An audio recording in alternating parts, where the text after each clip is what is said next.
Europe 1, la France bouge. Il a osé. Et oui, vous avez osé, Cyril Tota, bonsoir.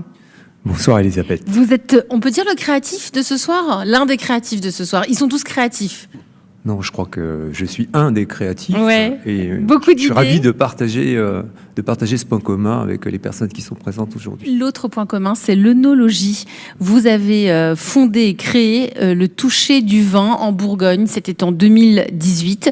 Je le disais, vous avez un passé très riche, avec beaucoup de diversité dans vos fonctions.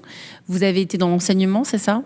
Oui, d'ailleurs, je suis toujours dans l'enseignement. Toujours, vous êtes quasiment en retraite au niveau de l'enseignement. C'est-à-dire, racontez, vous êtes professeur de quoi ? Je suis toujours professeur de musique. Toujours professeur de musique. Je dirige un chœur et je dirige aussi un ensemble chœur, guitare. Mais cette passion pour l'œnologie ne vous a jamais quitté. Finalement, vous auriez dû faire ce que vous faites bien avant, mais les aléas de la vie, vous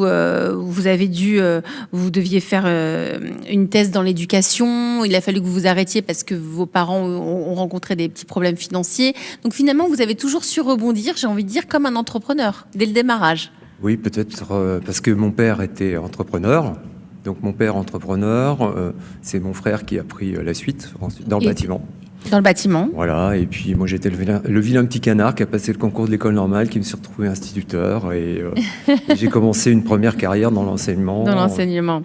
Alors si vous êtes parmi nous ce soir sur Europe 1 à Dijon, Cyril, c'est pour le toucher du vin. Vous allez pitcher le toucher du vin en 1 minute et puis on vous retrouve juste après. Vous êtes prêts ?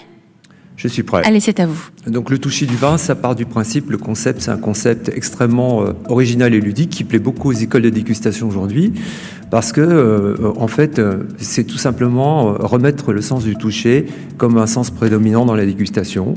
On a pendant trop longtemps donné le primat au nez à l'olfactif, et aujourd'hui on s'aperçoit que finalement le toucher, c'est le sens le plus actif dans la dégustation. Donc l'idée, c'est de faire toucher des étoffes pour finalement arriver à exprimer de manière très simple son ressenti et commencer à s'exprimer, avoir un langage verbal qui soit compréhensible par tous, un peu universel. D'ailleurs, je suis allé tester cet outil-là un petit peu partout dans le monde et ça fonctionne. Merci, un peu moins d'1 minute. Merci Cyril Tota pour le toucher du vin. Ça donne quoi concrètement ? Vous pouvez enfin, là, on n'a pas de vin là ce soir en plateau, mais ça donne quoi ? Vous faites goûter un verre de vin. Expliquez-nous pour que ce soit plus clair. Ouais, alors parce que vous avez apporté les petites étoffes ce soir. Ouais, exactement. Donc déjà, c'est important de savoir que au niveau de la technique de dégustation, c'est une technique de dégustation qui est différente de celle traditionnellement utilisée, c'est-à-dire l'agrume. Donc on fait rentrer de l'air pour l'agrume et on travaille la rétro-olfaction, les arômes. Là, l'idée, c'est de travailler le tactile, la mémoire tactile. Je parlais tout à l'heure du nez du vin, dont on connaît le principe. On fait sentir des petites fioles et puis après, on s'entraîne pour finalement devenir performant dans la reconnaissance des arômes dans le vin. Et bien là, le concept, c'est exactement le même. Sauf que là, au lieu de travailler sur l'aromatique, on va travailler sur le toucher. Donc on va travailler la mémoire tactile. On a juste oublié une chose, c'est que la mémoire tactile, ça se travaille aussi. Donc c'est comme ça que ça marche. Grâce à vous avez mis au point une méthode que vous avez déposée. Ouais. Vous avez organisé depuis des ateliers. Oui, absolument. Pour ces ateliers, vous commencez avec l'eau, avec une dégustation de l'eau pour que les personnes comprennent bien la technique de dégustation sur le toucher, parce que c'est vrai que c'est un peu abstrait, non, Marie-Stella, quand vous avez vu ça, vous êtes aussi, j'imagine... Oui, ça m'a surprise, en effet, et puis c'est très intéressant, parce que je crois que le toucher est le premier sens qui est développé par l'être humain, et donc c'était intéressant de rattacher... Donc vous commencez avec une dégustation de l'eau pour qu'on comprenne la technique, et ensuite les gens gruent, c'est ce qu'on dit comme ça, gruent le vin, ils l'aèrent et font entrer de l'air dans la bouche pour chauffer les arômes du vin et mieux les identifier. Alors ça, c'est la technique qu'on utilisait avant, et donc avec la technique du toucher du vin, c'est non pas la grume mais la mâche, c'est-à-dire qu'on va mâcher, on va mettre le vin en contact avec les récepteurs tactiles du vin. Et là on voit si le vin est rugueux, souple, etc. Et les récepteurs tactiles sont situés principalement sur l'avant de la langue et sur le palais. Donc en fait, on va faire prisonnier le vin, si je puis dire, entre les deux, et on va mâcher. On va mâcher, et en mâchant, on va toucher les étoffes. Ici, il y a 8 étoffes dans le kit, et en fait, ça fonctionne comme une boussole. De 1 à 4, c'est les 4 pôles texturaux du vin principaux. et de 5 à 8, on a des nuances. Ce qui donne en fait 44 combinaisons possibles pour pouvoir parler donc du toucher du vin. Vous vous adressez à qui avec... Alors là, on n'est pas dans la wine tech, là on revient à l'essence même de ce que nous sommes, hein, le toucher. Ouais. À qui vous vous adressez à travers vos ateliers ici en Bourgogne, Cyril Tota? Alors principalement les structures œnotouristiques. Ouais. C'est un outil qui est innovant et qui est vraiment recherché par tous les acteurs de l'œnotourisme, tout simplement parce que ça plaît bien, c'est nouveau, c'est ludique, c'est original et c'est surtout plein d'authenticité. Ouais. Ça permet à tout le monde de s'exprimer. C'est important quand vous avez. Aussi. Voilà, on n'a plus le gourou qui est là pour vous dire ce que vous devez ressentir quand vous goûtez le vin.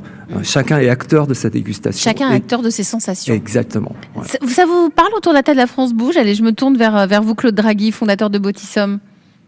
Oui, tout à fait. Oui. Après, moi, je ne suis pas un grand expert en vin. Mais... Non, mais vous travaillez dans le vin. Oui. Ouais, mais, oui. Ouais. Marie-Stella Abidé?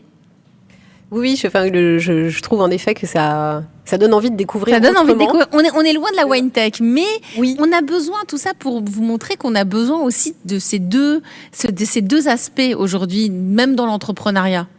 Oui, effectivement. Enfin, c'est de garder aussi un ancrage finalement avec l'activité, on va dire, d'origine et tous les sens qu'on active pour pouvoir en profiter. Et puis, en effet, le digital, la technologie et le mélange des deux, je trouve, crée une nouvelle expérience aussi intéressante. Donc, à la fois les origines et l'innovation. Et vous avez financé votre entreprise, Cyril, avec des fonds propres? Alors, des fonds propres et puis surtout, j'ai eu la chance de toucher des royalties, puisque j'ai déposé mon outil et j'ai travaillé, j'ai signé un contrat en fait avec Pernod Ricard donc, sur les champagnes même. Ils m'ont demandé de travailler sur l'identification de parcelles et donc ils avaient trouvé l'outil vraiment super original. Ouais, c'est très original. Et en fait, j'ai touché des royalties, ça m'a permis de démarrer. Loïc Collet. J'étais la semaine dernière avec un ancien meilleur sommelier du monde. Ouais. Italien qui s'appelle Enrico Bernardo. C'est très amusant parce que il y a une vingtaine d'années qu'il a gagné ce prix et il me disait exactement les choses qui vont dans ce que vous venez de dire. Incroyable. C'est-à-dire Justement, il quittait l'olfactif, le nez pour entrer dans la bouche et le gustatif, le tactile justement, toucher. Même dans les mots qu'on utilise, souvent il y a beaucoup de mots qui sont associés. Vous avez dit des étoffes. Moi, je pense le mot velours que j'utilise beaucoup. Ouais.